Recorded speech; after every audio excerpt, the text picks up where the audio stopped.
Romantic Bedtime Stories. Chapter 1. It had been a long, hard day, made even longer and harder when my mower ran out of gas. Now I'd be late to the dance. There weren't many at the nearby church, so they were pretty special. I had rushed through my dinner, much to the annoyance of my mother, and ran upstairs into the shower. 5 minutes later, I was dressing in my navy blazer, a white button, striped tie, and gray flannel slacks. A quick combing and my hair was as ready as it was going to be. I kissed Mom, waved to Dad, and was out the door to my truck. 20 minutes later, I was searching in vain for a parking spot. Finally, after another 10 minutes, I found one, across the street and a block away. I walked hurriedly back to the large brick building.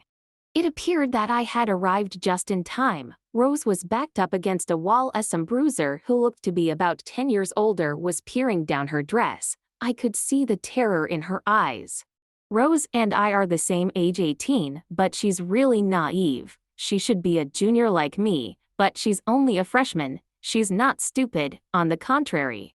She was terribly sick for more than a year and a half when she was 8 and 9, so she missed 2 whole years of school. She's better now, thank God. Now, all I have to do is rescue her. I walked up with a huge smile on my face, stepping right between the gorilla and Rose. "Hi, hun, sorry I'm late." I kissed her cheek as I took her hand. "Come on, let's dance." I pulled her away before her erstwhile suitor could react. He may have been twice my size, but I'd bet I had twice the IQ. I wrapped my arms around Rose and pulled her close, wondering if she'd say anything about the proximity of our bodies. She did. "Kind of close for cousins, Paul, wouldn't you say?" "Yeah, but we're actually not quite cousins." "What does that mean, not quite cousins?" "Essentially, we're not cousins. We're not related. Care to have me explain?" "Yes, I'm confused." Confused was good. She hadn't moved that luscious body with its big round breasts and that sweet firm ass away from the straining erection that was pointing down my left leg. "Okay, let's go back a few years. I've always called your mom Aunt Celia, and you've always called mine Aunt Martha." "Okay, so far," she nodded. "I call your dad Uncle Carl, and you call mine Uncle Stan. If we're related, how come we've never seen each other at family gatherings? To be real cousins, one of your parents and one of my parents would have to be siblings, you know, like brothers or sisters, but you're never at any of our family functions, and I've never been to any of yours. I asked my mom about it last year." "Okay, so what did she say?" "She said that she and your mom grew up next door to each other in Queens and were best friends all through school. They were so close that when they married and had kids, it was natural to have them call each other aunt and uncle, especially when our dads got jobs at the lab." "I don't believe it." "Okay, how about a bet?" The music had stopped, but we were still dancing. I loved it. "If I'm right, I'll pick you up next Friday night at 7 for a date, a movie, and ice cream after. And if I'm right, I'll pick you up at 7 next Friday night, but not for a date. We'll do whatever you want instead." She leaned back a bit and held her hand out to shake. I kissed her cheek instead. "Oh, thanks for the rescue." He was getting pretty obnoxious.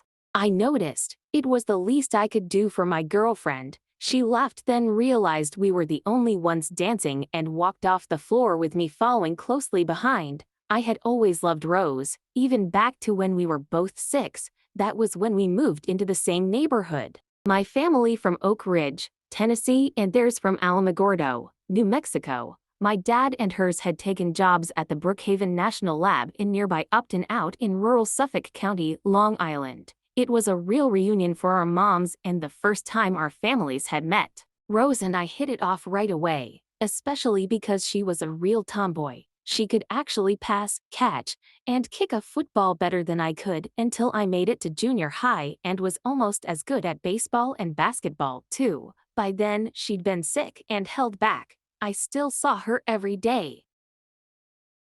In school, our small community had a K-8 school. In 9th grade, we all went to Port Jefferson High, about 20 miles away. To be continued. This just the beginning. Please turn on the notification to receive alert of the continuation. Thank you.